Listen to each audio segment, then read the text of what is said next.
Welcome to some reactions. Let's watch some Star Wars. Boba Fett, the book. You ready? Ready to have some fun? Hi, and welcome to Death Films. Before we get started, if you're wondering where are the other reactions to this, there are none. This is the first one we're doing in the series. It's weird. Yes, we're reacting to the finale. Yes, we have seen the other episodes. Yes, we love it. Yes, we watched The Mandalorian. You're caught up. We love it. I guess we decided to go, hey, let's see if this finale can deliver the same level of euphoria and amazingness that the other previous Star Wars episodes of the Book of Boba Fett have offered so far. So let's hope, I guess, and see if some of those rumors are right. Anyway. Let's hit the hyperspace button, David. Let's go. No, Baby Yoda, what the fuck is this? I'm not here for Boba Fett. they're gonna add that Baby Yoda. Where's the later. Grogu? Little Thieves. Oh yeah, this is the Pike. Oh, this is Mos Eisley, because this is their. He's gonna have his Lee Van Cleef moment. Yeah, of course. You know, that's also Robert Rodriguez as the voice. I mean, it is nice to see like all these characters being practical. Oh yeah, like actual it's masks true, and everything. It's really nice to see. So, Luke, you joining us for the adventure? Well, I know why Grogu just picked. Are you all surprised? I'm actually a little surprised. Because, I mean, it was expected. Where's Cal Kestis? He's not here. Oh, no ship. They just brought Grogu. No Luke. R2 just brought Grogu. It makes sense. Alright then, alright. We got a lot of Luke last time, so yeah. It's okay. Damn audience. Everyone they heard it, Grogu. It's not a bad name at all. It really fits. Yeah, it's mythical. These are the scenes where it's a shame that we gotta see it like on a small screen. When you see like, oh, that's like a lot of scope. Why isn't this in cinemas? Bah. Yeah, look great. Oh. Well, of course. I remember you. Well, let's see. When I was a kid. We never actually got any of that canon, so. Oh, so the families lied? Really? Because you expected that one, I forget, with the last ones, too, because he was all like, brr. But the other ones were like, yeah, okay, sure. Does that mean Chrysanthemum's about to get fudged by the Trandoshans? Well, he's gonna make it, though. No, the Gamorreans! And what the fuck? The boys. Leave them alone. They can handle 6 plebs. The Trandoshans are misunderstood. The Gamorreans, the reason to watch the show. Oh. No! Oh my god, don't do this to me. Boba Fett, you better jet back in there. Oh my god. No. Yes, it's Boba Fett and then just rescue these boys with jetpacks. No. Come on, they're rescuing. What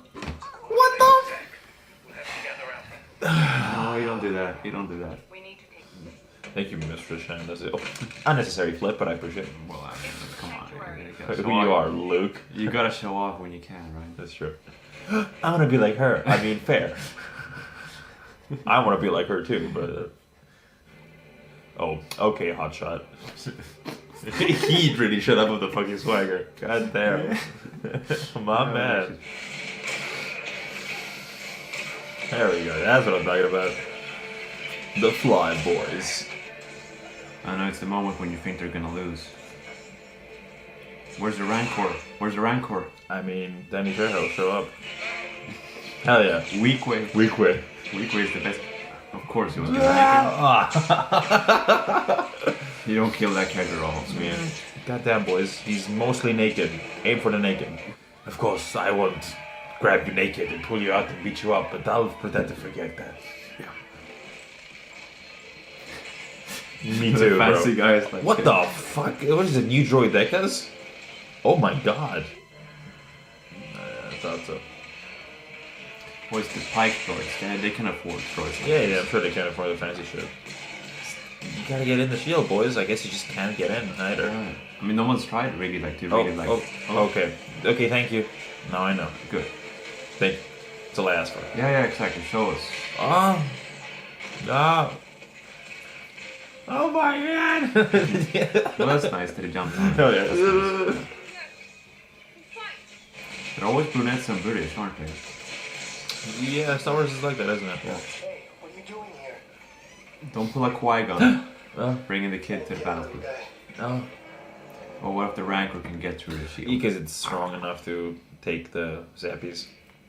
Right? It's a classic like monster. Yeah, we knew it. Well, Boba, you didn't want to get your boy down there because again, it feels like a blaster bolt from that thing. And, it is fun as hell though. It is fun. Like, yes, get in there for the Gamorreans. Yes. Or girl. Hit him on his side. You know, it's like a boxing match.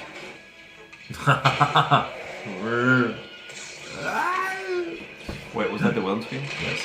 Oh, that's what I'm talking about. You see, that's where you use the Wilhelm scream. You don't use it when that's it's right. close up. You don't use it in the for a background. Oh, vale. I see you, Cad Bane. What if he's just like, okay.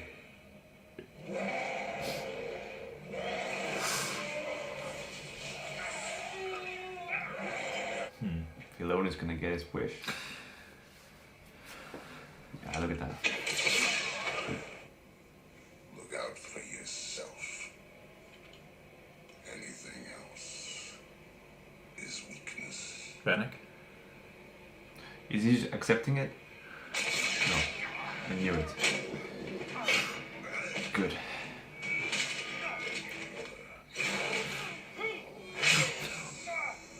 Oof. Oh, he got the head plate. Did you see that? No way. There goes Cad Bane. They're not gonna pull one of those where like, he wakes up. Yeah, I was about to say, Rampaging Rancor. Exactly. He's on your side. Why is he confused right now? Oh god. So I guess no Mando Season 3, huh? Too metal. Can't bite metal. Chili. Burns. You know. Don't. Sleepy Rancor. Yeah, Luke should have done that. Fucking Luke, yeah. Yeah, they didn't know how to do that yet. Silly boy. He's just misunderstood. Yeah, he's a misunderstood creature. I would agree. Medieval music. Yeah, Sounding what am I like- listening to? It's medieval Boba Fett theme. Greeting adventurer. Yeah.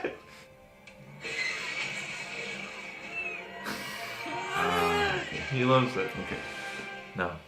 Oh, this is the last time. Aha. Will there be a post-credit Oh, right. scene? We'll find out.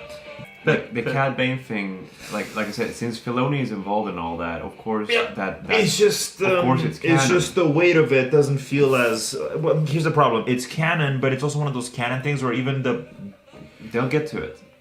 They can get to it. They can actually. They have Daniel Logan. they can get to it in I guess technically they could do it in Bad Batch. To be honest, it makes the most sense to do it then. To be completely honest, Possibly. I think that it would be nice to see it in live action. I think that it's because of the fact that it's okay. So the basic story is, in case you didn't know, I guess sorry for spoilers maybe. Unreleased episode of the Clone Wars back in the day that never got made, where Boba and Cad Bane have an episode together, adventure so forth, and then they disagree on some shenanigans, and they have a classic Western standoff. They both shoot. Cad Bane gets a headshot off, and that's how Boba gets the dent in his helmet, and Boba, I guess, kills Cad Bane, and by the way Polly mentioned, the fact that he had the plating on his head means that that's the wound he received from Boba, but survived it. Yeah. So here's the thing, that's canon. It's one of those things where it's like we all kind of assume it kind of happens, but it never really did. And because of that, that's why, especially when he came back in Bad Batch, I was like, oh, there you go, it never happened. He's alive.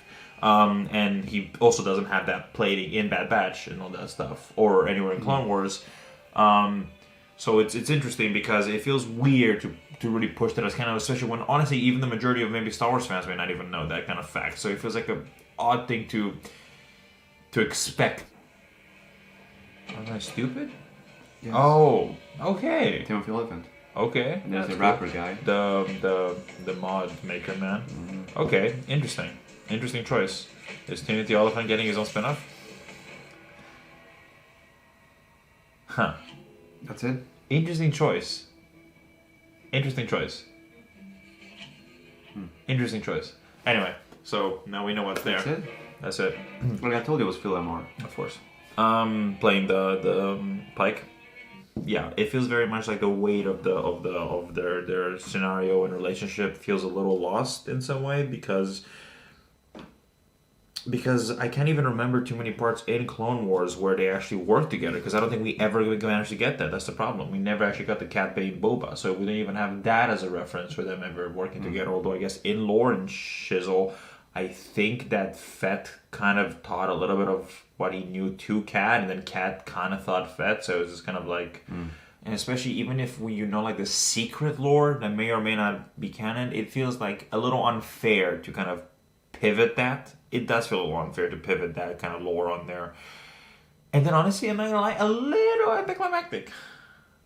Considering what the last episode. Considering the last, not the last episode, but the Cat Bane fight specifically. The rest, you give me LE1, you gave me explosions, you gave me the fight, you gave me the robots, you gave me the Rancor, you gave me, They were doing it like it was a personal fight. Sure. Yeah, but the personal fight was anticlimactic because of that. They say they have history, but you don't know to which degree. They never emphasize you shot me and left me for dead. It's not like you give you any how context. Star Wars is. You get story that's out of that's out of order. Then I don't like it. It's bad storytelling, especially if you give me no context to fill the story. Like with a lot of Star Wars, you have an idea or something is specifically given to you as like lore dump, but here it's very much an expected of you to know, and that's bad. You shouldn't be expected to know this thing that may or may not be canon.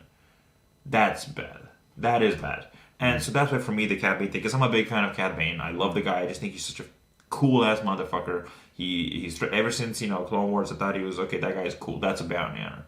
And I obviously love the idea of Boba Fett killing him as a kid, kind of taking the mantle of the bounty hunter from him type thing. That's great. And obviously now that's also not really a thing anymore because Boba's not a bounty hunter, so it's not like he takes that title from him either. He just kills Cat Bane. Which again, yeah, Cat Bane's dead. I'm like, oh, kind of sad to see it. I guess that's also part of it. But and I think because of the way it was done, he didn't have that oomph. He didn't have that oomph of I said, oof.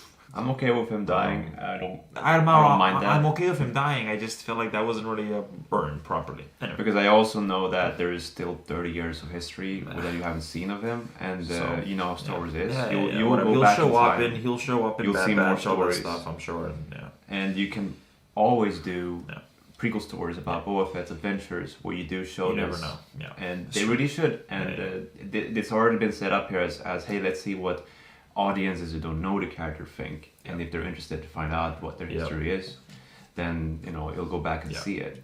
You know how let's go back to how in New Hope you didn't get to see Obi-Wan and Anakin's relationship, but you got to see Darth Vader and Obi-Wan face off.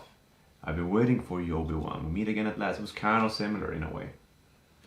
Of course, if you've seen Clone Wars, you know who the character of Cat Bane is, and he's evil. You know he's not sympathetic towards people and everything like that. So when Boba Fett starts becoming more, kind to people, of course Cat Bane is gonna be like, I don't like that, Yeah. And I'm gonna let you know, mess with you and everything. Yeah, I get it. And my take on it is that I like Cat Bane better in live action. I think he works better. Honestly, why? I like him better. I think I like how he looks a bit more tangible and inhumane. He looks more like a shark. He looks less human, and he looks very evil. And I like how he was portrayed in live action. I think that worked really well. I mean, he feels accurate to himself. Yeah. Maybe a little extra bad boy than normal. I think in animation, he was a bit too slinky for my taste. He was a bit too like. I had a wonderful time with it. I think that a lot of the complaints were a little unnecessary to the overall show and people's dislike of it. It didn't really live up to expectations either. I technically had 4 episodes of Boba Fett and then a finale of the gang, whilst I also had 2 episodes of The Mandalorian and then an episode of Star Wars The Show, as I call it, because that 6th episode was just Star Wars The Show. And it's not necessarily a bad thing, because I believe that, we'll see if I make a video about this or not, but the overall narrative of Star Wars has always been stories interconnected and moving forward, and this very much feels like almost one big era, like the same way we had the trilogies, the original trilogy, then we had the prequels, the sequels, whatever, and then we had Clone Wars and Rebels and Bad Batch. Yeah. You have these like concise kind of stories that like within it so much happens, and yet it's all technically together. I kind of see it as part of the same thing. I know a lot of people are going to point and say MCU, and you're not wrong. It feels like that's definitely what they're setting up for in the future. Where I'm a big Star Wars believer. is always a big. It's universe. always been a bigger universe, It so always I was. agree. I agree with you, but I also feel like does that mean that in the Mandalorian season 3, I'm just gonna have an episode of Boba Fett? You know what I mean? Like, is that degree of Now you should expect it almost. But it wouldn't make any sense. And here's the kicker: it's not gonna happen. Like, it's the truth. It's not gonna happen because people are there to see the Mandalorian. They love that guy. They love Din Djarin. Understandable. The guy's epic. I love the man. And at the same time, you wanted to see more of Boba Fett. After so many years of being deprived of him, you were like, okay, well, let's give him as much possible time in the sun to shine. And here comes the big problem I have with the overall story. I get the scope of it, which I think a lot of people may have a problem with, is that they were expecting something a bit more. But if you just look at this as literally, guy sits on Kingpin's chair and within a week's time, it all goes to poo-poo, then that's fine. And I think that's the way you should see it. And this is the problem with this show, is that I think it's the kind of show where you kind of need to sit down and watch it in one go. This is one of those shows that I think kind of has to be a little bit watched, because with Mandalorian you had a little bit of the weekly mission, so you kind of have the arc of beginning and middle arc points. Yeah. But with this one, it's a constant build up towards the eventuality, which is the ending. Sure, Mando has that too in the background, but then you still have the small arc in the front of it to carry it. So you kind of feel like you got your up and down while still building up to the bigger overall conclusion. Here, since this is all building to the conclusion, you kind of need to see it all in one go, and as you're waiting week for it, when things don't exactly go necessarily up to your expectations or things feel a little off, it does sense it, because there's a disconnect there in the way the story's building up, because you're not only running a week, but then also your expectations for the scheme maybe become grander, especially since you're being sold as Boba Fett, mob boss man. So it's one of those things where it feels a little to me overall because of that. I still enjoy it. I'm sure I'll watch it again in my lifetime. I most definitely will. But I think it definitely belongs in a bit more of a one-go, sit-down watch. And technically speaking, even by just going from, let's say, 1 through 4 and then going straight to, 7. I think the flow of it will probably be a little better, considering you'd have that Mandalorian break for no reason, which also didn't help, because you're so invested in the Mandalorian, seeing that a lot of people said, oh, thank God, I don't care about Boba Fett, because the way it's building up isn't satisfactory to that point, when with Mandalorian you've had so much time and investment, and Grogu and Luke and all this other stuff, and when you have that deviation and the style that's supposed to belong to the Mandalorian, which comes in full force, you're excited, you like that, you kind of you already get that arc in the 5th episode. You get that classic Mandalorian arc. It's kind of brilliant that you already get that small story and with the overall arc in the background. It's kind of brilliant. And yet with Boba Fett you just don't have that, because again, it's building up to the finale. Here it really is building to that. Otherwise, again, it's a good show. I don't mind it. I don't get completely all the complaints. The speeder bike, the kids, all that stuff. I think it's a little exaggerated. Star Wars has always had things that are like out of place. Like people, like a lot of. So it's whatever. Star Wars has always been a vast rainbow of nonsense in the best possible way, and sometimes the worst possible way. But it's just part of it. But look, and I told you yesterday that I'll take a slow beater spike chase with the hip kids any day over somehow Palpatine return. No, anyway. I agree, but that's the thing, because that feels more like Star Wars than that. I agree. It does feel like Star Wars to me. It's like everyone says, oh, maybe Coruscant or whatever. Like, sure, but it still feels like Star Wars. You can admit that it feels Star Warsy, just because I don't know. You think the people think the bikes are too clean or whatnot. It's like come on. So big whoop, they clean it. I don't know, they're really into it. Do you not know someone that's like really into their goddamn scooter or whatever, or motorcycle or a car where they have that thing like shining to perfection? Like, it's not that unusual. Now doing a second season when it's just the past would feel a little off. You wouldn't, I don't know, something would feel a little off. Or you do it Godfather 2 style. Look, like, it would be a very, I don't know if people could handle that. I'm sure I'd be into it. Like if every season of Boba Fett was like a different chapter in his life, like the book of Boba Fett. Right. I don't think they'd do it. I just don't think so. I feel like they feel like they have to show this Boba Fett and this story, although the idea I think they should really consider, and if somehow you people hear this and are think that's a smart way of doing it, I do believe it's a smart, just think about it like that. You kind of just have like different eras in his life, and you could see that ruthless bounty hunter side of him. You could see that kid kind of learning to become the ruthless bounty hunter. You've seen him become from the ruthless bounty hunter technically back into the kid, back to where he started, where he's trying to be a more compassionate person. I'm confused about old Cobb. I guess sure, we know he's helping him get better, so I guess that's just the way of saying it's like, hey guys, we're keeping Cobb around. Yeah, I think that's what it is. He's very interesting. He'll be alive. That's what. The Gamorreans are dead, and I am furious. Yeah, I will never forget. That was uncalled for. That was uncalled for, guys. What the fuck? I know I rambled on a little bit, but it happens. But I feel like you're pretty much on the same board as me, because not on everything. Not on everything. No, but we're pretty like-minded to Star Wars. Well, I don't have many complaints really. Sure. Because this is still better than anything I thought I would get ever really. Sure. You know, so therefore I'm pretty happy that it exists, and the fact that we get to see a story that's right after Return of the Jedi, still with Boba Fett as a main character. You know, it's amazing. Yeah, it still is. You know, it still is. In it. They didn't meet. Why did they meet? Anything really is really possible. Any Star Wars show can have any sort of really character that has logical sense to the world. At this point, it feels like we can. So that idea of like fear, disconnect. So like, yeah, I wouldn't be surprised if we see Han in the future in some sort of context, or even Leia, or more Luke, of course, and all this other stuff. It feels like we're really opening the door to, well, you know, have the world still exist and breathe and live and all that jazz. So, you know. Perfect. It'll be like a screenshot of Boba Fett down here, and then me holding the Darksaber.